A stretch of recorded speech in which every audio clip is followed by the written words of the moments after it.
So Mildred and I were part of a conversation with the academies, and we just had an initial kickoff meeting yesterday to start to understand the framework that they are trying to put together and the components of that framework and how we, the New York Power Authority, the MTA, Port Authority, can potentially participate in that in different areas of that framework to help build it out and have others participate as we move forward. But just yesterday was our kickoff meeting, and it was very high level, but for sure, the MTA and the Power Authority will be contributing to that. And there will be, it will be informed by ISO 55000? Yes. Definitely. Definitely. Okay, so thank you for making that link. Now, can you just give a general description of your activities? Sure. And how you use ISO 55000?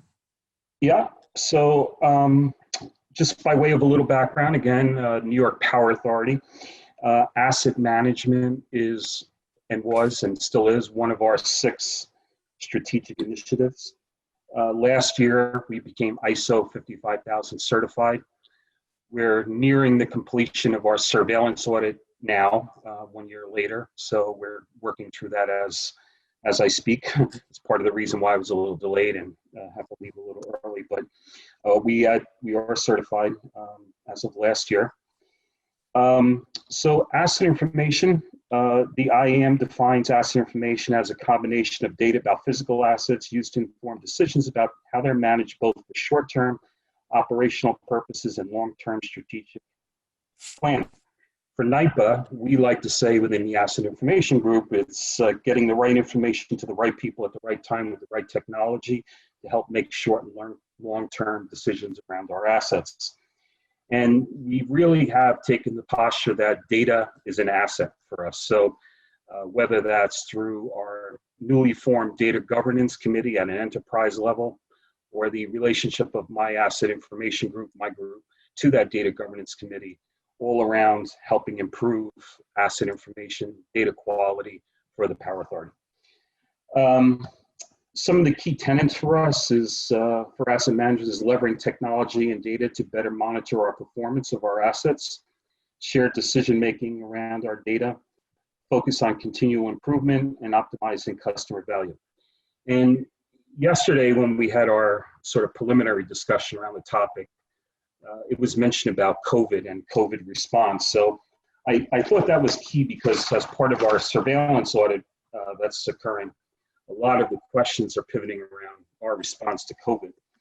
And so I thought I would just touch on a few key points.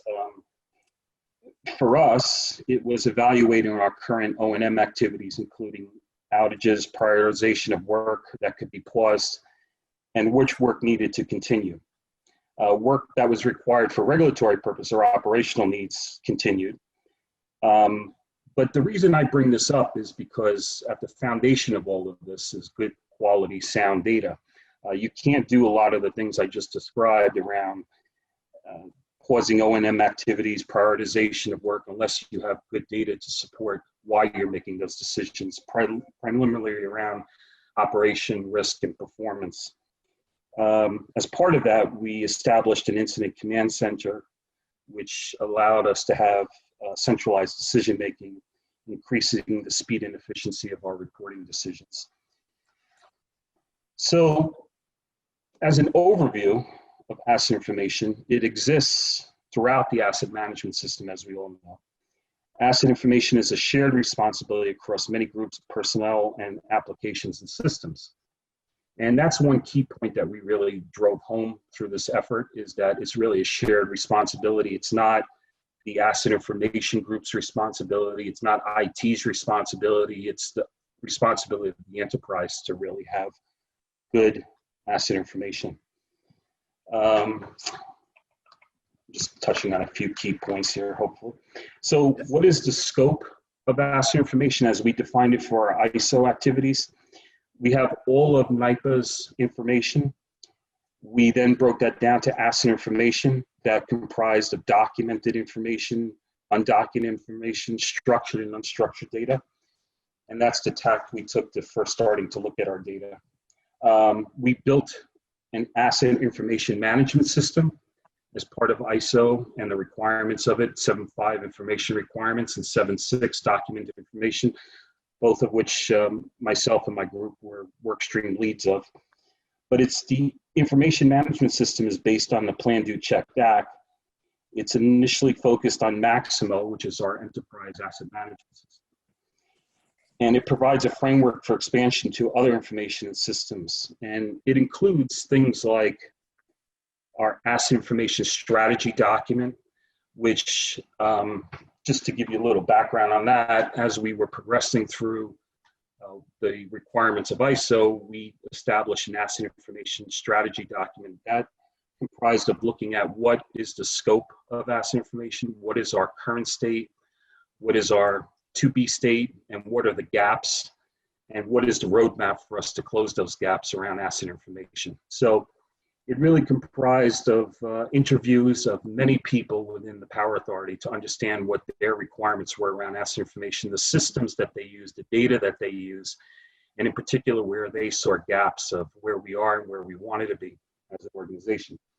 And through that, we developed, I'm sorry, did somebody have a question? Yeah, Len, can I ask you to say specifically what some of the benefits were with COVID when you had all this in line? Yeah, so one of the things for sure that we were able to do was we were able to prioritize the work that we have across all of our facilities. And if the work wasn't deemed to be of high priority for things like operations or safety or regulatory, it was put on pause. And we were able to demonstrate to the auditors who were just here for the surveillance audit that we had a good plan in place to be able to do that, and that we were able to still continue our operations, produce power, but at the same time, we put on pause things that were not of the significance of regulatory compliance or safety. Excellent. So we had a demonstrated process through our gated process through our utility operations performance system, where projects go through a gated process and then they have certain criteria as they're moving through the gate. So part of that evaluation was to look at all the projects in the portfolio, determine which ones met that criteria that I just mentioned. And if they didn't, they were put on pause unless there was a very good reason for them to continue. And that very good reason had to go up to our chief operating officer for approval.